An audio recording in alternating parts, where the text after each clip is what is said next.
الحمدللہ، علم کے بغیر عبادت۔ امام احمد نے اپنی کتاب الزہد میں لکھا ہے کہ عمر بن عبد العزیز رحمہ اللہ نے فرمایا، من عمل بغیر علم کان ما یفسد اکثر مما یصلح، جس نے علم کے بغیر عمل کیا وہ اصلاح سے زیادہ بگاڑ کا کام کرے گا۔ بہت پتہ کی بات ہے، عمل سے پہلے علم کی ضرورت ہوتی ہے۔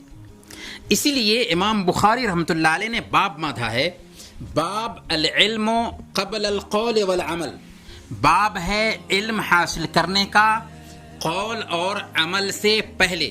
اور اس ضمن میں اللہ رب العالمین کا یہ فرمان نقل کیا ہے، فَاعْلَمْ أَنَّهُ لَا إِلَهَ إِلَّا اللَّهُ، بس اے نبی آپ خوب جان لیں کہ اللہ کے علاوہ کوئی معبود برحق نہیں۔ علم کے بغیر عمل کرنے سے گمراہی کے دروازے کھلتے ہیں۔ آج مسلم سماج میں جو بدعات و خرافات عام ہیں، جو گمراہیاں پائی جاتی ہیں، ان کے پیچھے علم کے بغیر عبادت کا اہتمام کرنا ہے۔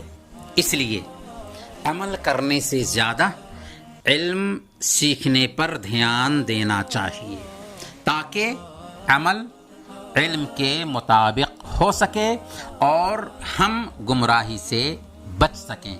اللہ ہمیں اس کی توفیق عطا فرمائے۔ وصلی اللہ علی نبینا محمد وعلی آلہ وصحبہ اجمعین۔